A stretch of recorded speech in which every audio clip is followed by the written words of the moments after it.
So just finished having some breakfast, gonna pack my bags and get ready to go out to the training track. I don't know how long I'm gonna be out there, so I'm gonna pack some food and some fruits and nuts. So if it comes to 9 o'clock and I haven't eaten yet, I can eat. Here we are at the test track. It's not very long. I haven't been here before. I thought it was on the other side of town. But it's nice and smooth and nice and straight. Fingers crossed I don't crash it. Well, they get like 60 to 80 inches a year up there. Wow, that's a lot. Well, it's beautiful too. Time for a warm-up. The bike's in its slots, ready to go. Probably don't need to warm up that much because I'm not going to be pushing hard. It's the catchers and the runners and the launchers that are going to have to warm up so they don't pull a muscle, because they'll be running after me. Make sure I don't stack it at the start. Once I get going, I'll be right. It's just for slow speed start that I need to make sure I perfect. I've got a French team over here about to launch with their rider. My training went good. We're probably going to go again after these guys do their run.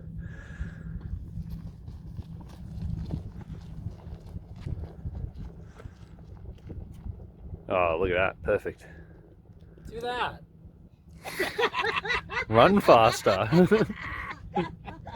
Yeah.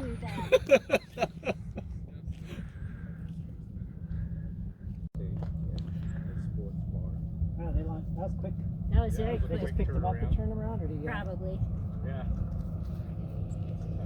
Yeah, he's coming in quick. No, that's fine. Superb! Superb! So I just had another practice launch. I went up and back, and the French team, this is what I love about Battle Mountain, they helped me launch with their roller skates. So going this direction, it's slightly downhill, so I could pick up speed really fast, and I felt like I caught the balance really well. I got a little bit sketchy. You can see there's a little bit of a rise to a bridge, and I got a little bit sketchy before that, and I was freaking out looking at the bridge, but I said to myself, just focus on the road, don't focus on the side of the road, because then you'll end up in the bushes. And I pulled it back to center, and once I got over the crest of a hill, I was fine. And then launching the other way, I took a lot longer to start because it goes uphill a lot steeper to the bridge. It's like from this side it's flat, and then it sort of rises and then gradually goes down. Took a lot longer, but I eventually caught it, and then I could get into second gear, put some power down and accelerate a little bit, and then I came in pretty hot to catch, but they caught me really early. So now I'm just having a rest because my heart's going a million miles an hour, and the French guys can ride his bike again. He's been launching really good, easily within 15 meters, so see how they go on qualifications tomorrow, see what speed they set.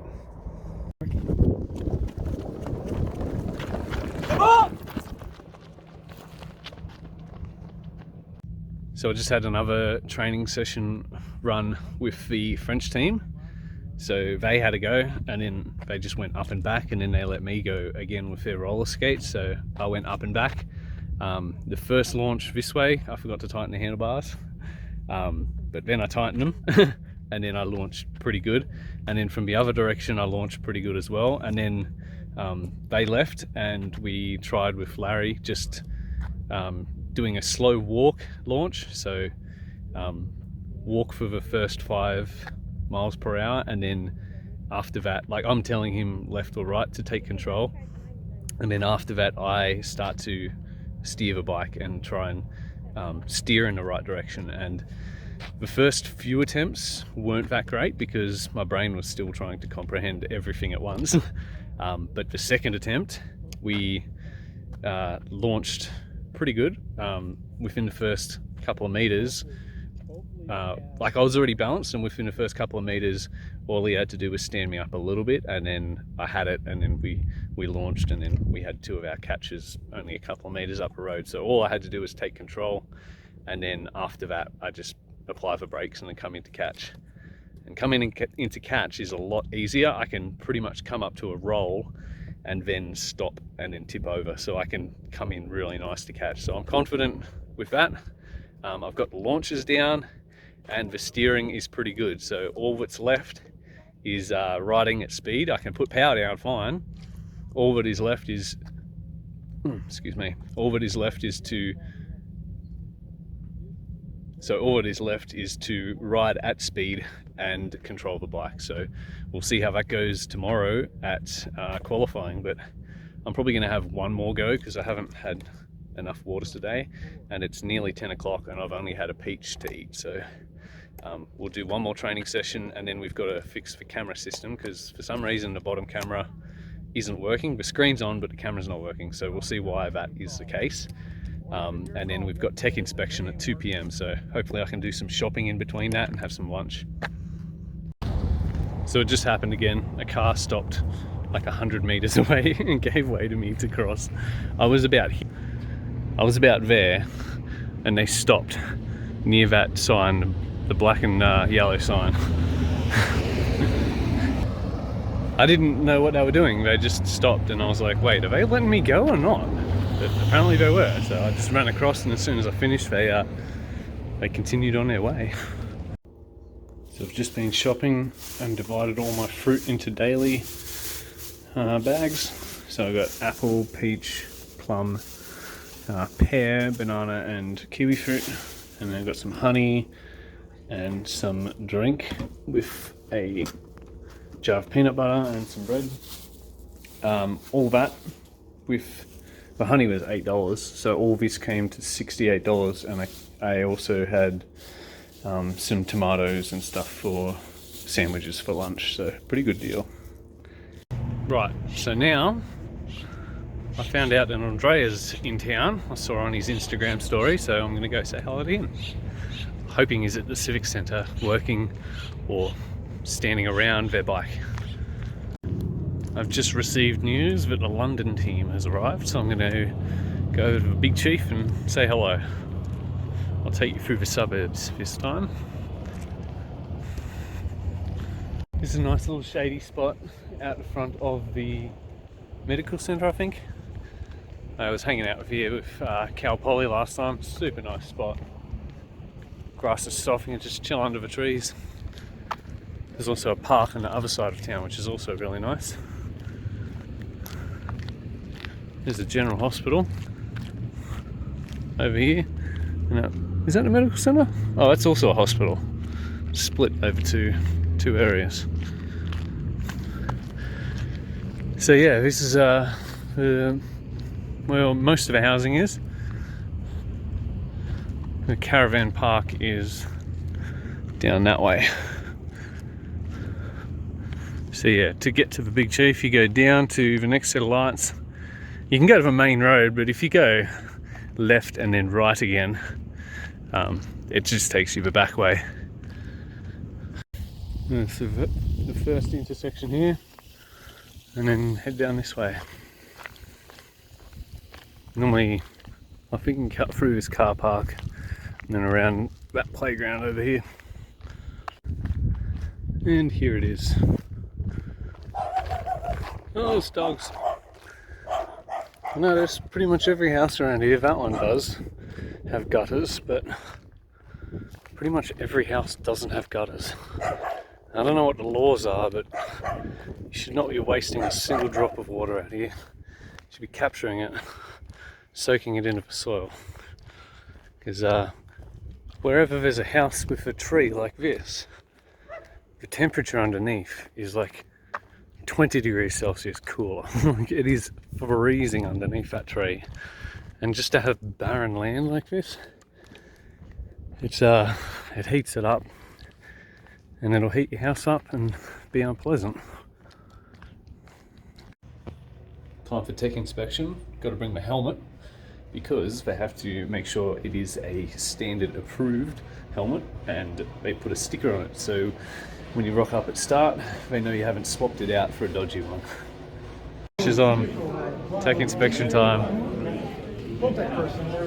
So we passed tech inspection and some other bikes have turned up. Got London South Bank and Russell's and Velomobile.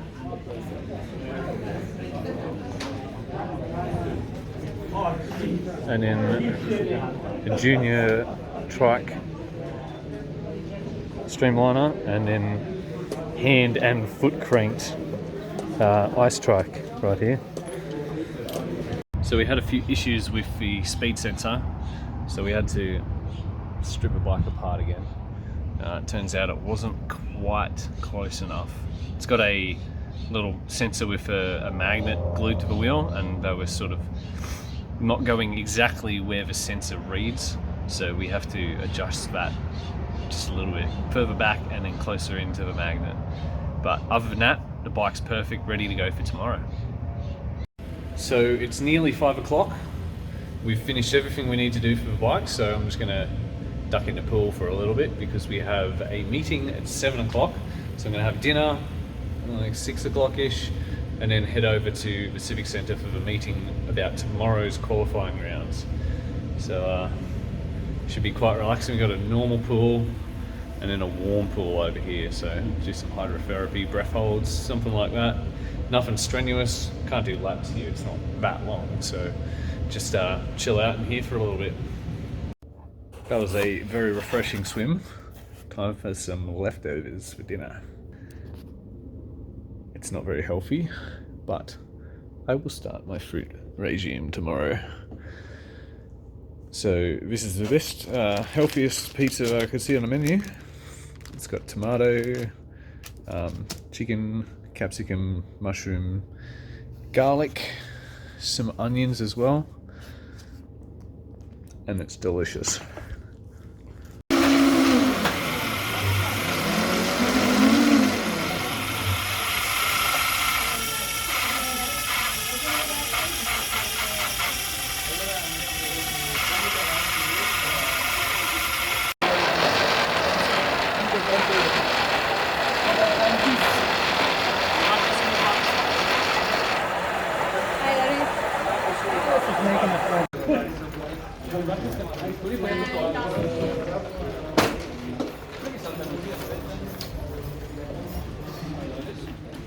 Here is the world record holding tandem bicycle, Titan from Toronto, and this is how big it is.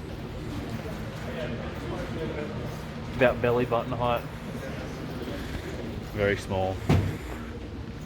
For a two-person bike, it was super aero, hence why it holds a world record. Meeting time.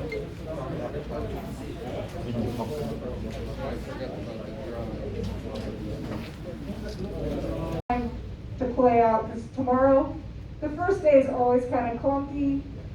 It's been 2 years since we've been here. It takes us a while to get in our rhythm. So ride it and park. Don't stop, don't do anything else. Do not throw out an assistant with shoes. That's the running order for tomorrow morning. Park in the assistant. Michelin blue? Yeah. Yeah, we just got a set. A couple sets. That looks comfortable. Yeah, it does.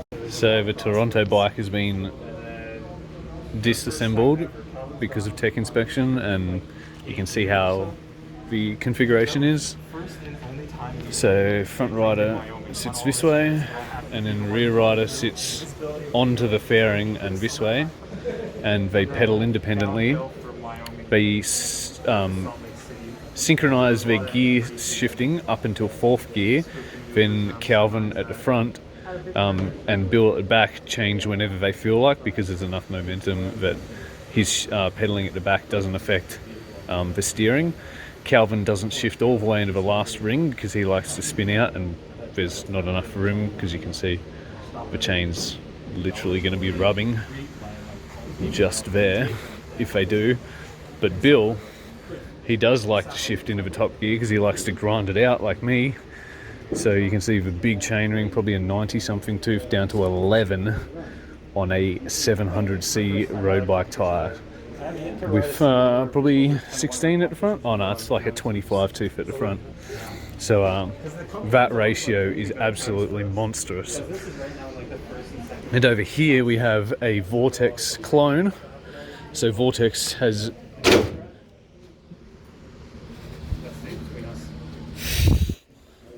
done the most runs down Battle Mountain. I just touched that fairing, don't tell anyone. So this bike here is a clone of that, and they're going to give a few riders, or one rider, a go who's never ridden before, so he should hopefully get a hat. And this is the internals of it. Custom forks. Look at that. And yeah, everything is just so nice, like zero clearance on everything. This is what the engineering of these bikes is all about. Just getting all the clearances down, all the tolerances, just absolute perfection, and absolute comfort as well. Yeah, last time it was here, it was not as pretty. Although we still have 5. Well, that concludes another day of Battle Mountain. I'm very nervous for tomorrow. I just want to get started. I just want to get a good launch, because then I know I'll be able to ride properly. I know I'll be able to track in a straight line.